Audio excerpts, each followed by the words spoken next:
उपस्थित सर्व माझ्या नांदेड जिल्ह्यातील परिसरातील जमलेले बंधू भगिनी, मुखेड, देगलूर आणि या सगळ्या भागातून आलेले माझे सहकारी,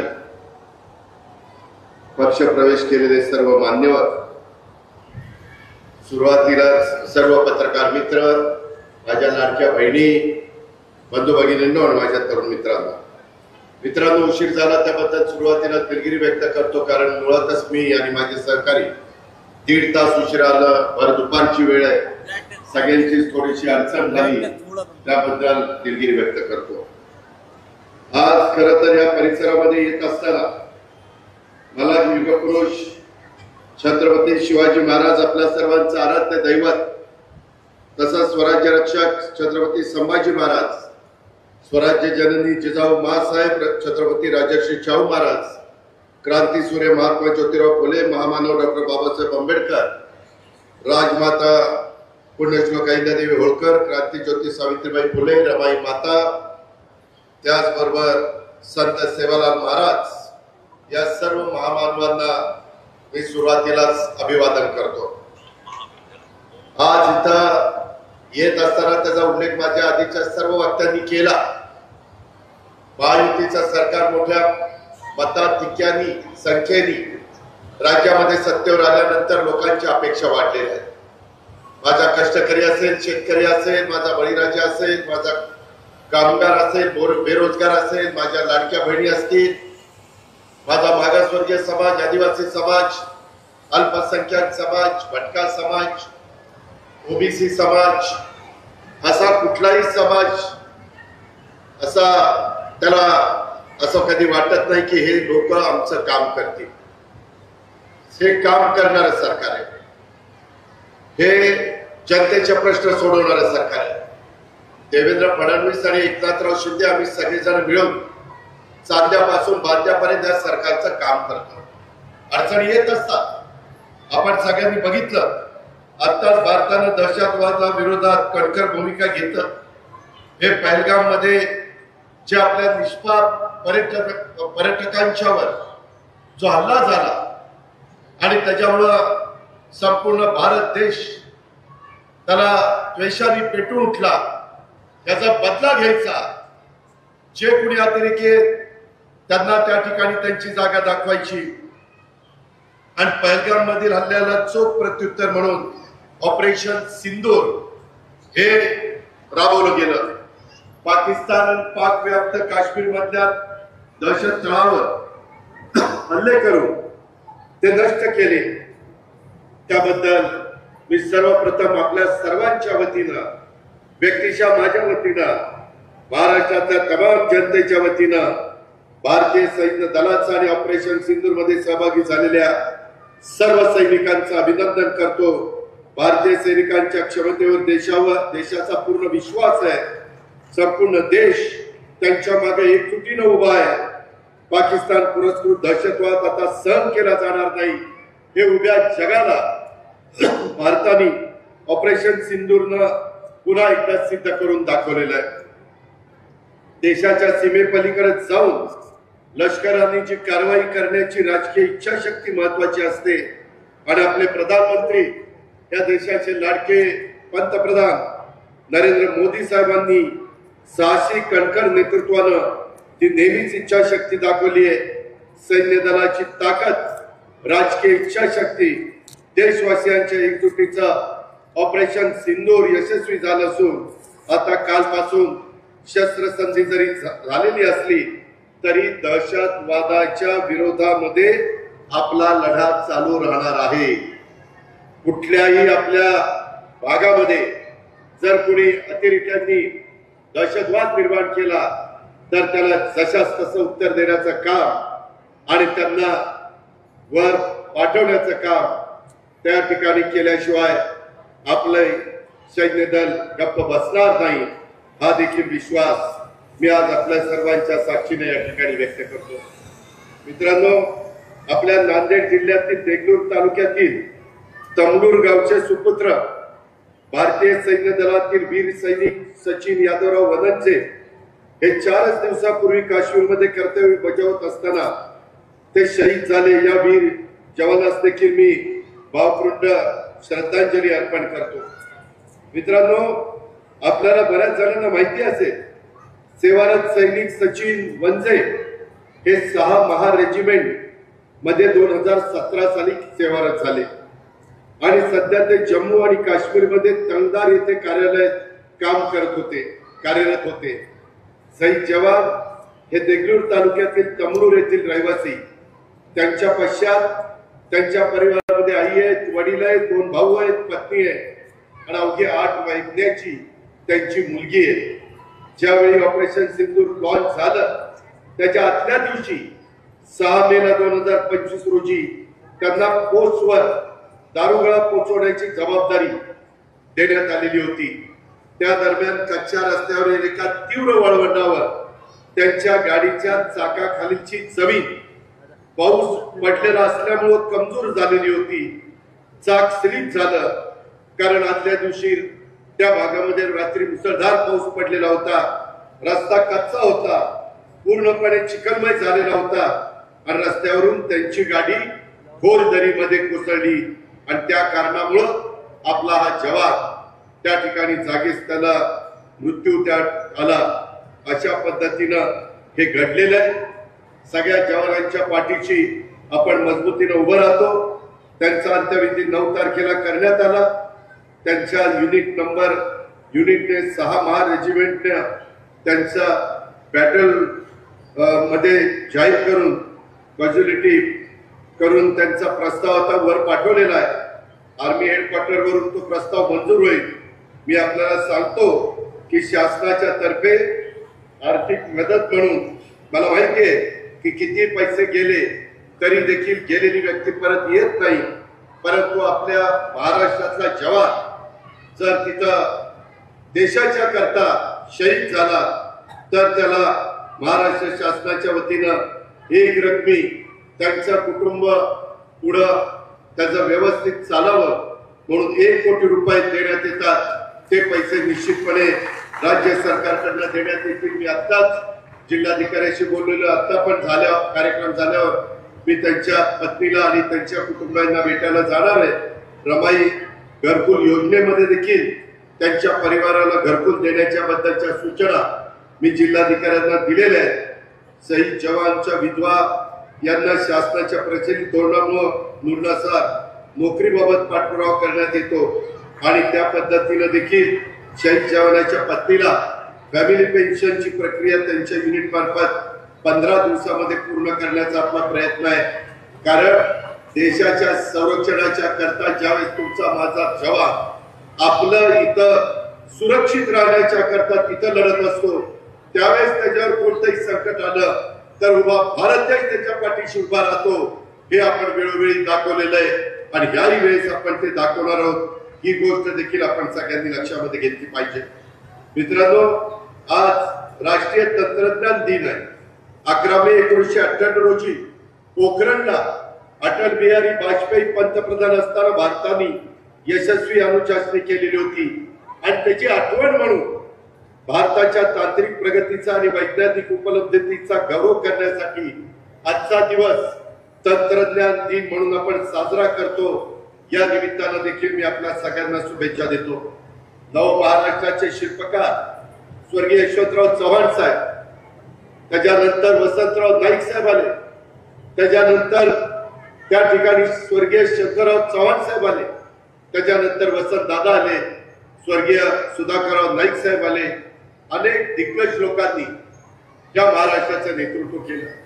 त्याच्यानंतर पवार साहेबांनी केलं, त्याच्यानंतरच्या काळामध्ये विलासराव देशमुखांनी केलं, सुशीलकुमार शिंदेंनी केलं, आता देवेंद्र फडणवीस करतायत, मागच्या वेळेस एकनाथराव शिंदेंनी केलं आणि त्याच्यामुळं या स्वर्गीय चव्हाण साहेबांनी ज्याचा उल्लेख भास्कररावांनी आपल्या भाषणामध्ये केला, मी परभणीला पण बोललो, त्यांनी या राज्याच्या पायाभूत सुविधा उभारण्याचा निर्णय घेतला चव्हाण साहेबांनी। त्याचबरोबर महाराष्ट्राला सांस्कृतिक दृष्ट्या समृद्ध करण्याचं काम आणि महाराष्ट्राच्या राजकारणामध्ये सुसंस्कृत चेहरा देण्याचं काम चव्हाण साहेबांनी केलं। तो रस्ता आपण स्वीकारलेला आहे। सर्व धर्म समभाव, अनेक जातीचे धर्माचे पंथाचे लोक या देशात राहतात, गुण्यागोविंदांनी राहतात. हिंदवी स्वराज्याची स्थापना करत असताना छत्रपती शिवाजी महाराजांनी देखील 18 पगड जाती 12 बलुतेदारांना घेऊन हिंदवी स्वराज्याची स्थापना केली. त्याच रस्त्याने गेलं तरच तुमचं माझं भलं होणार आहे. आणि म्हणून देखील आपण आपापल्या भागामध्ये जातीय सलोखा ठेवला पाहिजे. एकमेकाच्या मध्ये अंतर पडून देता कामा नये, गैरसमज पसरून देता कामा नये, अफवांच्यावर विश्वास ठेवता कामा नये. काही लोक समाजामध्ये धुळी माजवण्याचं काम करतात, त्याच्यामध्ये फूट पाडण्याचं काम करतात. काही जण स्वतःची राजकीय पोळी भाजण्याकरता ते करतात. आपल्याला तसं होऊन द्यायचं नाही, कारण हा शिवशाहू फुले आंबेडकरांचा महाराष्ट्र आहे. हा 18 पगड 12 बलुतेदारांचा महाराष्ट्र आहे. आणि त्याच्यामुळं आपल्याला सगळ्यांना पुढे न्यायचं आहे. आपल्याला सगळ्यांना सांगायचं आहे, आदरणीय चव्हाण साहेबांनी त्यांच्या विचाराचा, विकास कामाचा, सुस्पृत राजकारणाचा वारसा पुढे नेण्याचं काम या पुढच्या काळात राष्ट्रवादी काँग्रेस पक्षाच्या प्रत्येक कार्यकर्त्याला करायचं आहे. पक्षप्रवेश होत आहे, अनेक ठिकाणी कार्यकर्ते येत आहेत, बेरजेचं राजकारण आपण करतोय. प्रत्येकाचा काही ना काही वाटा असल्यानंतर त्या भाग राष्ट्रवादी काँग्रेसमध्ये व्हायला वेळ लागणार नाही. आणि म्हणून आज शेषराव भीमराव चव्हाण हे जय शिवशंकर सहकारी साखर कारखान्याचे संस्थापक, अखिल भारतीय बंजारा सेवा संघाचे महाराष्ट्राचे अध्यक्ष, राज्याचे माजी मुख्यमंत्री दिवंगत सुधाकरराव नाईक यांचे मेवणे, पूर्वी ते जलसंपदा खाता जे मी सांभाळलेलं होतं तिथं अधीक्षक अभियंता म्हणून काम करत होते. स्वेच्छानिवृत्तीनंतर ते राजकारणात आले. त्यांनी भारतीय राष्ट्रीय काँग्रेस पक्षामध्ये देखील काम केलेलं आपण सगळ्यांनी पाहिलेलं आहे. ते कैलासवासी बाबासाहेब नाईक यांच्या सर्वात लहान कन्या ज्या या गावच्या सरपंच सुरेखाताई यांच्यासोबत वर्षा बंगल्यावर त्यांची एंगेजमेंट करून दिलेली होती. तेव्हापासून नाईक आणि चव्हाण परिवाराचं ऋणात बंद आहे. सत्यसाई शेषरावजी हे आपल्या इथं काम करत असताना ते मनोहरराव नाईकांचे भाऊजे, त्यामुळे नाईक घराण्याचा प्रभाव निश्चितपणे शेषराव चव्हाण यांच्यावर पडलेला आहे. शेषराव चव्हाण यांनी या भागातल्या शेतकऱ्यांच्या करता अतोनात प्रयत्न केले. त्यांनी गजानन फर्टिलायझरचा कारखाना MIDC नांदेडमध्ये स्थापन केला. वसंत शिक्षण संस्था, शिक्षण प्रसारक मंडळ या शिक्षण संस्थेच्या माध्यमातून हजारो मुला मुलींना त्या ठिकाणी शिक्षण देण्याचं काम ते करतायत. या संस्थेच्या माध्यमातून प्रशासकीय अधिकारी घडवण्याचं कार्य देखील ते करतायत. त्यांनी आयुष्यामध्ये कुठलंही पद त्या ठिकाणी घेतलेलं नाहीये आणि त्यांना पद पण मिळालं नाही म्हणून ते नाराज झाले नाही. त्यांनी एक गोष्ट मला आठवतंय की सुधाकरराव नाईक मुख्यमंत्री असताना साखर कारखाना स्थापन ज्यावेळेस केला त्यावेळेस आदरणीय पवार साहेब यांच्या सोबत चर्चा झालेली होती आणि आगामी 2-3 महिन्यानंतर त्यांना विधान परिषदेमध्ये रिक्त जागेवर घ्यायचं ठरवलेलं होतं. परंतु त्याच्याकरता त्यांनी शासकीय पदाचा राजीनामा दिला. पण विधान परिषदेचा विचार केला जाणार असं ठरलं होतं. पण अचानक सुधाकरराव नाईक आपल्यातनं निघून गेले आणि तो विषय तिथंच त्या ठिकाणी थांबला. परंतु तरी देखील शेषरावांनी कधी आपलं काम सोडलं नाही आणि त्याच्यामुळं आता शेषराव तुम्ही माझ्याकडे आर्ट सायन्स कॉमर्स कॉलेजच्या इमारतीचं उद्घाटन करून घेतलं.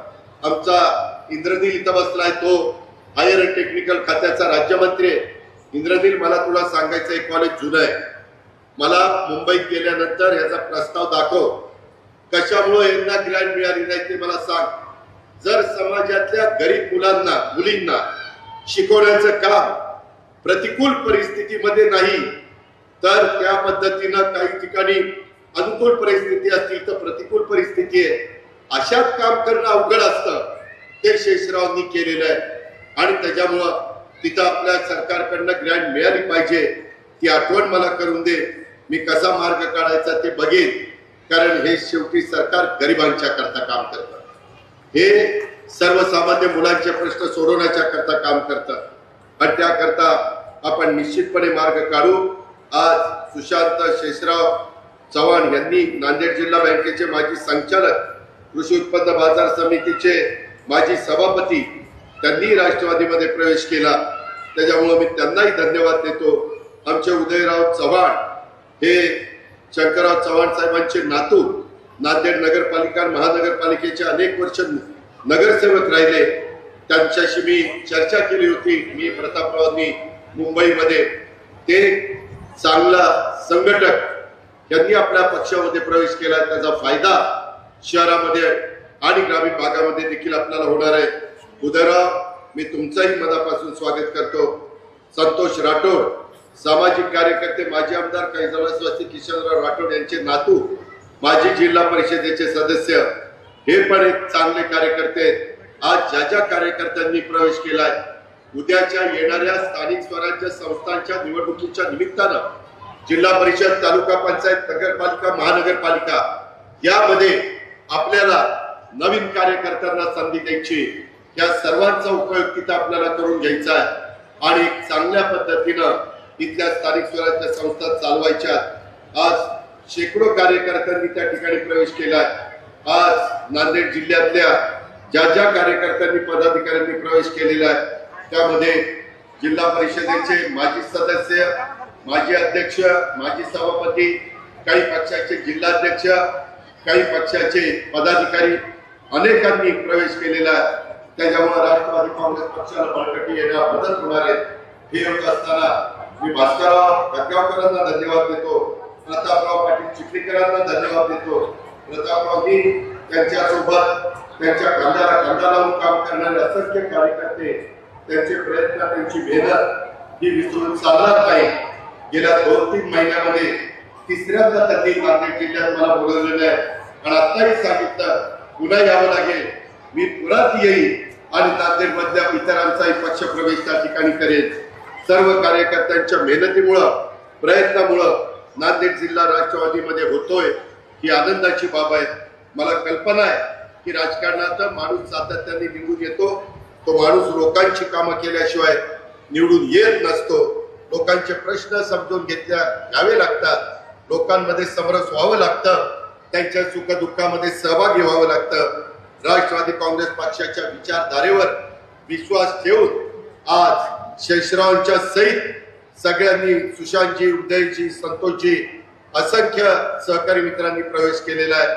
त्या सर्वांचं मी राष्ट्रवादी काँग्रेस पक्षामध्ये मनापासून स्वागत करतो आणि आता राष्ट्रवादी काँग्रेस बरोबर त्यांचा नवा प्रवास सुरू झालेला आहे. ते राष्ट्रवादी काँग्रेस पक्षाच्या परिवारातले एक घटक झालेले आहेत. त्यांना खात्री देतो की राष्ट्रवादी काँग्रेस पक्षात सहभागी झाल्यानंतर तुम्हाला कधी पश्चाताप होणार नाही. राष्ट्रवादी काँग्रेस पक्ष तुमचा योग्य मान सन्मान ठेवेल याबद्दलचा पण शब्द देतो. त्याचबरोबर माझ्या जुन्या सहकाऱ्यांच्या सुद्धा कोणता अन्याय होणार नाही, तुमचं सुद्धा महत्व अबाधित राहील याची ग्वाही माझ्या जुन्या सहकाऱ्यांना देतो. आणि जुन्या नव्यांची चांगल्या प्रकारची मोड बांधून आपल्याला आता इथून पुढे काम करायचं आहे. महाराष्ट्राच्या विकासात पक्ष बांधणीचं काम देखील महत्वाचं करायचं आहे आणि 4 महिन्यांनी बघता बघता निवडणुका येणार आहेत. त्याची तयारी सभासद नोंदणीची आणि आपल्या पक्षाची विचारधारा लोकांच्या पर्यंत पोहोचवण्याची आपल्याला त्या बाबतीमध्ये करायची, झपाटून काम करायचं आहे. तरच स्थानिक स्वराज्य संस्थांमध्ये मोठे यश हे आपल्याला मिळू शकतं. आता महाराष्ट्र थांबणार नाही, विकास आता लांबणार नाही, ही भूमिका घेऊन आपण सगळेजण पुढे चाललोय. आज अनेक काही महत्वाच्या विषयाच्या बद्दलची चर्चा झाली. त्याच्यामध्ये लेंडी प्रकल्प जो 1900 मला वाटतं 86 साली 39 वर्षापूर्वी चव्हाण साहेबांनी त्याचं भूमिपूजन केलं. त्याच्यामध्ये भास्कररावांनी पाठपुरावा केला, प्रतापराव चिखलीकरांनी पाठपुरावा केला. आज आम्हाला त्याला यश मिळालं, गॉड्स फिलिंगचं काम सुरू झालंय. पण मला काहींनी निवेदन पण दिलेलं आहे. काही माझ्या सहकारी मित्रांनी, गंगाधर भेंडेगावकर किंवा आमचे राजू पाटील रावणगावकर किंवा आमच्या काही महिला भगिनी, अशा अनेकांनी मला निवेदन दिलेले. संघर्ष समिती लेंडी प्रकल्प आणि बाकीचे आमचे ओबीसीचे संघटक सगळ्यांनी. त्याच्यामध्ये मी आपल्याला सांगतो की तुम्हाला कुठेही अडचण येऊन देणार नाही. येताना सर्किट हाऊसला प्रतापरावांनी मला आठवण करून दिली मी जिल्हाधिकारी तिथं चर्चा केली, आम्ही गॉड फिलिंग सुरू केलं, तरी त्या बाबतीमध्ये तुमचे जे मूलभूत प्रश्न आहेत, मूलभूत जो तुमचा हक्क आहे, तो हक्क तुम्हाला मिळाला पाहिजे याबद्दल दुमत असायचं कारण नाही. मी राज्याचा अर्थमंत्री आहे, तुम्ही त्याच्यामध्ये काळजी करू नका. मी वेळ पडली तर देवेंद्रजींशी बोलीन, या खात्याचे मंत्री आमचे राधाकृष्ण विखे पाटलांशी बोलीन, आणि त्यामध्ये तुम्हाला नाही. इथं हे गिरीश महाजन कोण आहे? विखे पाटील असो किंवा गिरीश महाजन असो, जे कोणी असतील त्यांच्याशी बोलीन, त्याच्यातनं तुम्हाला मदत करीन.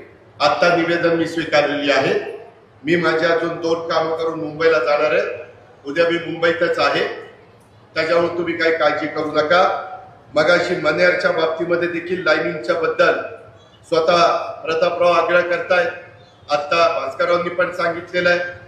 त्यामध्ये देखील मी मीटिंग लावलेली आहे. याच महिन्यामध्ये मी त्याच्याबद्दलची बैठक घेतोय. आणि अनेक वर्ष हा 2 राज्याचा आंतरराज्य प्रकल्प आहे. माझ्या मुखेड देगलूरला मदत करणारा, आणि कुठल्याही भागामध्ये पाणी आल्याशिवाय, धरणाचं पाणी मिळाल्याशिवाय त्या प्रश्न मार्गी लागत नाही. पण पुनर्वसनाचा प्रश्न सुटला नसल्यानं कामाला विलंब राहिलाय. लेंडी धरणाचं काम माझ्या हयातीत पूर्ण व्हावं असं अनेकांना वाटत होतं. आता या रखडलेल्या लेंडी आंतरराज्य प्रकल्पाचं गळभरणीमुळं देगलूर मुखेड तालुक्यातल्या 40,000 एकराला पाणी मिळणार आहे. आणि पाणी आल्यानंतर इथला शेतकरी सुजलाम सुफलाम झाल्याशिवाय राहणार नाही. अनेक वर्षाचं स्वप्न, कधी कधी काही गोष्टीला नारळ फोडल्यानंतर 40-40 वर्ष जातात. हे एक प्रकारे थोडस आमचं अपयशच आहे, परंतु त्याच्यातून आपण मार्ग काढू. तुम्हाला सगळ्यांना न्याय देऊ, तुम्हाला कुठेही अडचण येऊन देणार नाही. त्याचबरोबर कोकणातील उल्हास आणि वैतरणा नद्यांच्या खोऱ्यातलं 54 TMC पाणी आपण गोदावरी खोऱ्यात आणतोय. यातून मराठवाड्याला 2,40,000 हेक्टर क्षेत्राला पाणी देण्याचं सर्वेक्षण अन्वेषणाचं काम आपण सुरू केलेलं आहे. गोदावरी खोरं पुनर्भरण आणि मराठवाडा ग्रीन हे महत्वाचे प्रकल्प आपण आंतरराष्ट्रीय वित्तीय संस्थांच्या सहाय्याने राबवतोय. त्याला सध्या 37,668 कोटी रुपये लागत आहेत. ते पण आम्ही उपलब्ध करून देणार आहोत. त्याबद्दल आपण काही काळजी करू नका. एकंदरीतच आपल्याला काम करत असताना या सर्व घटकाला न्याय देण्याचं काम त्या ठिकाणी करायचं आहे, याची जाणीव आपण सगळ्यांनी ठेवा. इतर पण अनेक निवेदनं आज दिलेली आहेत. तिथं लाडक्या बहिणी बसल्या. मला त्यांना सांगायचंय, कधी कधी आमच्याबद्दल गैरसमज विरोधक पसरवतात. लाडकी बहीण आम्ही दर महिन्याला तुम्हाला 1,500 रुपये देतो. त्याच्यामध्ये मी राज्याचा अर्थमंत्री म्हणून सांगतो, तुमचे जे लाभार्थी माझ्या लाडक्या बहिणी त्या योजनेमध्ये बसतात, त्यांना ही योजना कदापि आम्ही बंद करणार नाही. ती आमच्या लाडक्या बहिणींच्या करता तुम्हाला त्याच्यातनं मदत होते. उलट आम्ही त्याच्यात नवीन प्रस्ताव आणलेला आहे. काही बँका पुढे आणलेल्या आहेत. नांदेड जिल्हा बँकेशी पण मी बोलीन. काही जिल्हा मध्यवर्ती सहकारी बँका चांगल्या आहेत, तिथं आमचे दर महिन्याला 1,500 रुपये त्या भगिनीला जातात. त्याच्याऐवजी त्या भगिनीला त्यांनी 30,000 ते 40,000 रुपये द्यायचे आणि हप्ता ह्याच्यातनं त्यांचा जाईल. 40-50,000 रुपयाचं भांडवल जर तिला झालं तर त्याच्यातनं ती माझी बहीण काही ना काही स्वतःचा व्यवसाय करू शकेल आणि त्याच्यातनं स्वतःचं कुटुंब ती उभं करू शकेल. हे होऊ शकतं. महाराष्ट्रात काही बहिणींनी केलंय. मला माझ्या नांदेडच्या, मला माझ्या चव्हाणवाडीच्या परिसरातल्या बहिणींना सांगायचं आहे, तुम्ही पण त्या गोष्टीचा विचार करा.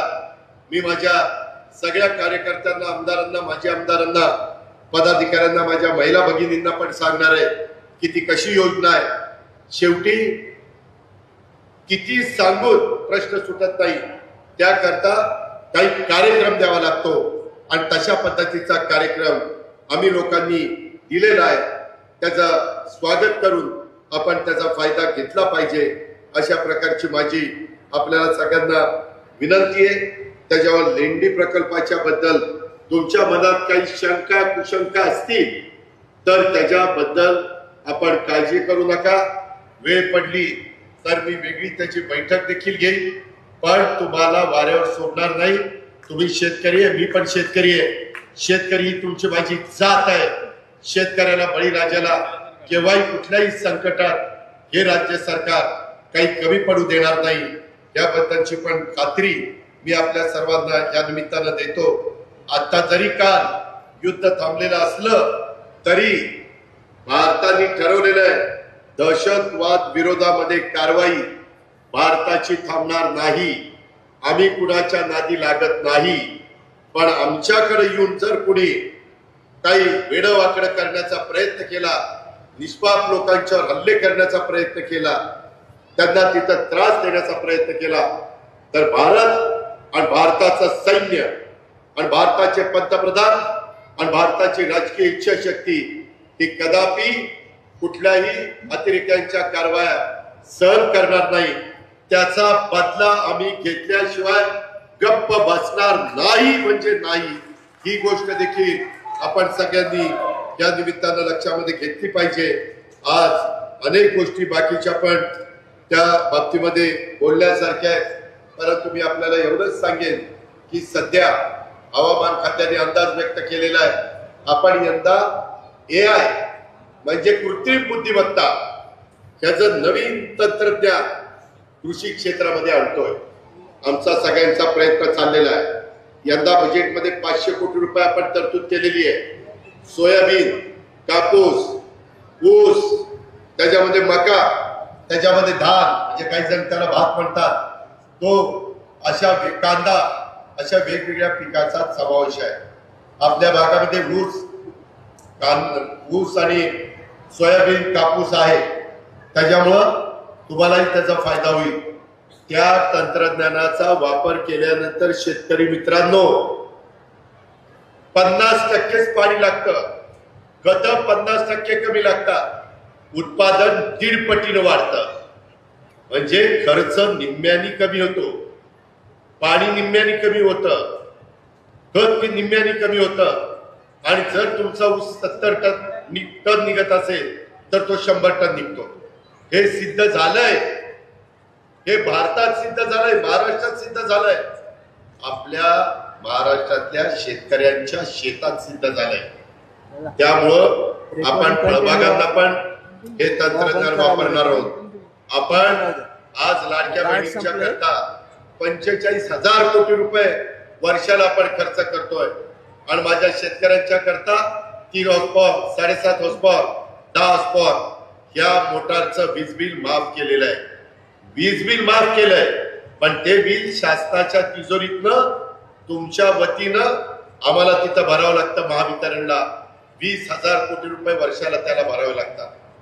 65,000 कोटी रुपये माझी गरीब महिला, माझी लाडकी बहीण आणि माझा शेतकरी जो शेतीवाडी करतोय त्याला दिवसा वीज मिळावी. सूर्यप्रकाश उजाडला त्याची मोटर चालू, दिवस मावळला मोटर बंद, त्याने घरी जायचं. आता रात्री अपरात्री तुम्हाला मोटर चालू करावी लागणार नाही. त्याकरता देखील हजारो कोटी रुपयाची तरतूद आणि 9,500 मेगावॉटचं काम महाराष्ट्रामध्ये चालू केलेलं आहे.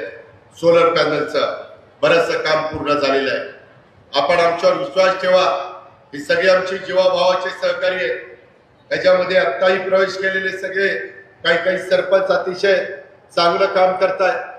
आम्हाला चांगल्या कार्यकर्त्यांची गरज आहे, कारण उद्याच्याला हेच आपल्या सगळ्यांचं प्रतिनिधित्व करणार आहे. त्या पद्धतीनं नांदेड जिल्ह्यातल्या माझ्या जनतेवर आपण काम करून दाखवू.